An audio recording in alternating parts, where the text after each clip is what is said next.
ഇത് എവിടെ കിടന്നാ കിട്ടിയേ? ഇത് താഴെ വീണിട്ട് പോയ ഡിസ്പ്ലേ പോയാന്ന് തോന്നുന്നു അല്ലേ? വണ്ടി വല്ല കയറിയെന്ന് താഴെ വീണിട്ട് പോകാൻ നല്ല ഫോൺ തന്നെയാ, റിയൽമിയുടെ ഫോണാ. കൂടിയ ഫോണാന്ന് തോന്നുന്നു അല്ലേ? കോൾ ഇങ്ങോട്ട് വരുന്നുണ്ടോ? കോള് വരുന്നുണ്ട്, പക്ഷെ കോൾ എടുക്കാൻ നോക്കിയിട്ട് നടക്കുന്നില്ല. അത് എടുത്തു കഴിയുമ്പോ മനോജിനെ കണ്ടായിരുന്നു നമ്മുടെ നേരെ ഓപ്പോസിറ്റ്. നമ്മുടെ ഇത് ക്യാമറ പുള്ളിയെ കണ്ട പുള്ളിയെ കളിച്ചു. പുള്ളി പറയുന്ന ഒരു കാര്യം പോലീസിനെ വിളിക്കാൻ പറയാം. പോലീസിനെ വിളിക്കാൻ ഇന്നലെ പോലീസ് വല്ലതും കിട്ടും. അതെ, കുഴപ്പമില്ല, നമുക്കിത് കൊടുക്കാം. ഞാൻ പറഞ്ഞ വിനോദം നോക്കട്ടെ പോയി. അന്നേരം പുതുപ്പള്ളിക്ക് ഡീസൽ അടിച്ചേക്കാണ് പമ്പി കയറി.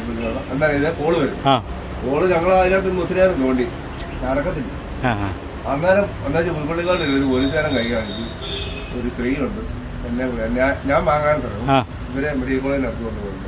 യൂണിവേഴ്സിറ്റി തെരഞ്ഞെടുപ്പ് ഡ്യൂട്ടി കഴിഞ്ഞാൽ മീനയുടെ LP സ്കൂളിലാകട്ടെ ഇവരെ ഒന്ന് വിടണമെന്ന് പറയും.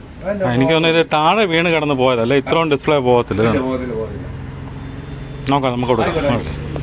നമസ്കാരം പ്രിയ കൂട്ടുകാരെ, ഇന്നലെ നമ്മുടെ പുതുപ്പള്ളി നിലയ്ക്കപ്പള്ളിക്ക് സമീപത്ത് കിടന്നുകൊണ്ട് ഒരു ഫോണ് നമ്മുടെ വെട്ടത്തുപോലെ ഓട്ടോ ഓടിക്കുന്ന പ്രസാദിന് കിടന്ന് കിട്ടി.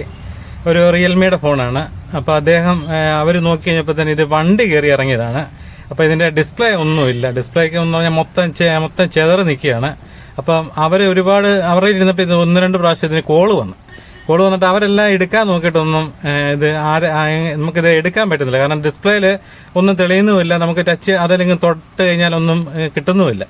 അപ്പോൾ ഇങ്ങനെ കോള് തിരുതര വരുന്നുണ്ട്. അപ്പോൾ അവരെന്നെ വിളിച്ചിട്ട് പറഞ്ഞു ഒരു ഫോൺ കിട്ടിയിട്ടുണ്ട്, അപ്പോൾ നമുക്കത് ഉടമസ്ഥനെ ഒന്ന് ഏൽപ്പിക്കാൻ എന്താ വഴിയും ചോദിച്ചു. ഞാൻ പറഞ്ഞു കുഴപ്പമില്ല, നമുക്കത് ഒന്നെങ്കിൽ ഞാൻ നമ്മുടെ ചാനലിൽ ന്യൂസ് കൊടുക്കാം, അല്ലെങ്കിൽ നമ്മുടെ വാട്സപ്പ് ഗ്രൂപ്പുകളുണ്ട്. പുതുപ്പള്ളിയിൽ ആരുടെയെങ്കിലും ആയിരിക്കും എന്നാണ്. നിലയ്ക്കപ്പള്ളിക്ക് സമീപം എന്ന് പറഞ്ഞപ്പോൾ നമ്മൾ ഓർത്ത് പുതുപ്പള്ളിയിൽ ആരുടെയെങ്കിലും ആണ്.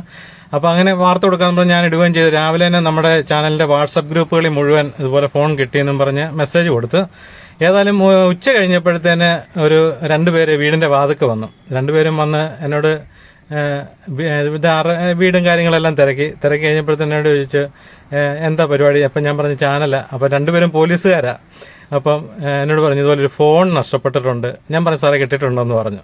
അപ്പം അവർ 2 പേർക്കും ഇന്നലെ നിലയ്ക്കപ്പള്ളിയിലെ ഇലക്ഷൻ ഡ്യൂട്ടി ആയിരുന്നു. അപ്പം നിലയ്ക്കപ്പള്ളിയുടെ എവിടെയല്ല, ഡോൺ ബോസ്കോ സ്കൂളില്. അപ്പം അവിടെ ഡ്യൂട്ടി കഴിഞ്ഞ് പോരാൻ നേരത്തെ കാറ് പാർക്ക് ചെയ്ത് നിലയ്ക്കപ്പള്ളിക്ക് സമീപം നമ്മുടെ പാരിഷ് കാളിന്റെ അവിടെ പാർക്ക് ചെയ്തിരുന്നത്. അപ്പൊ ആ കാറിന്റെ മുകളിൽ വെച്ചോണ്ട് ഇവര് എന്തോ ഡ്രസ്സ് എടുക്കുകയോ എന്തോ ചെയ്ത് കഴിഞ്ഞപ്പോ തന്നെ കാറിന്റെ തൊട്ട് മുകളിലാണ് വെച്ചിരുന്നത്. അത് ഇവര് ഫോൺ മറന്നുപോയി. അവിടുന്ന് വണ്ടി സ്റ്റാർട്ട് ചെയ്ത് ഒരാള് ശ്രീജിത്ത് എന്ന് പറഞ്ഞ ഒരു പോലീസ് ഓഫീസറാണ്. അദ്ദേഹം മുണ്ടക്കയംകാരനാണ്. അപ്പൊ അവിടുന്ന് പോയ വഴിക്ക് നിലയ്ക്കപ്പള്ളി കഴിഞ്ഞ് സ്വല്പം വളവിന്റെ അവിടെ വെച്ച് ഹമ്പ് ചാടി കഴിഞ്ഞപ്പോഴത്തേനായിരിക്കണം ഇത് തെറിച്ച് റോഡിലോട്ട് പോയത്. അവിടെ വെച്ചാണ് ആ വളവിന്റെ അപ്പുറം കിടന്നാണ് പ്രസാദിന് ഇത് കിട്ടിയത്. അപ്പം ഏതായാലും അവർ വന്നു കാര്യങ്ങളൊക്കെ പറഞ്ഞു.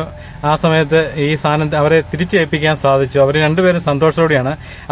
ഞാനിത് ഫോൺ ഓഫ് ആകാതിരിക്കാൻ വേണ്ടി രാവിലെ തൊട്ട് കുത്തിയിട്ട് ഞാൻ ഒരുപാട് ട്രൈ ചെയ്താണ്. ഡിസ്പ്ലേ പോയതുകൊണ്ട് മാത്രം നമുക്ക് ഇതുവരെ അങ്ങനെ ഒന്ന് കോൺടാക്ട് ചെയ്യാനൊന്നും പറ്റിയില്ല. പിന്നെ ഞാൻ വൈകിട്ട് ടൗണിൽ പോയി കഴിഞ്ഞാൽ മൊബൈൽ ഷോപ്പിൽ എവിടെയെങ്കിലും കൊടുക്കാനേ പറ്റത്തുള്ളൂ. അങ്ങനെ നോക്കാൻ മാത്രമേ ഉള്ളൂ. തെരുതര കോള് വരുന്നുണ്ടായിരുന്നു. അവർക്കായാലും കിട്ടിയത് വളരെ ഉപകാരമായിരുന്നു. കാരണം അവരുടെ ഒരുപാട് കോൺടാക്ട്സും പോലീസുകാരല്ലേ, അപ്പോൾ അവരുടെ ഡീറ്റെയിലും എല്ലാം ഈ ഫോണിലായിരുന്നു. അതുകൊണ്ട് അവർ 2 പേരും വീട്ടിൽ വരികയും ചെയ്ത് അവർക്കത് തിരിച്ചേൽപ്പിക്കാൻ സാധിച്ചു. അപ്പോൾ ആ 2 കൂട്ടരെയും കാര്യങ്ങൾ നിങ്ങളോട് പറയാൻ വേണ്ടിയാണ്. കാരണം ഇങ്ങനെ ഓരോ സാധനങ്ങൾ, ഒരു ഫോണൊക്കെ നഷ്ടപ്പെട്ട് കഴിഞ്ഞാലുള്ള പ്രയാസം എന്താണെന്നുള്ളത് നമുക്ക് എല്ലാവർക്കും അറിയാം. അതുപോലെ ആ ഒരു ബുദ്ധിമുട്ട് അവർക്കും അതുപോലെ അവരൊരു ഫോൺ നഷ്ടപ്പെട്ട് കഴിഞ്ഞപ്പോഴത്തേന് അവർ അതിനുവേണ്ടി ഒരുപാട് സ്ഥലത്ത് അവർ പോലീസിലെല്ലാം അവർ തന്നെ ബന്ധപ്പെട്ട് വിളിക്കുകയൊക്കെ ചെയ്ത് എല്ലായിടത്തും കിട്ടിയിട്ടുണ്ടെന്ന് കുറെ ഈസ്റ്റിലും എല്ലാം വിളിച്ചു നോക്കി. അതുപോലെ വാഗത്താനത്തും എല്ലാം വിളിച്ച് അവർ തിരക്കിയതാണ്.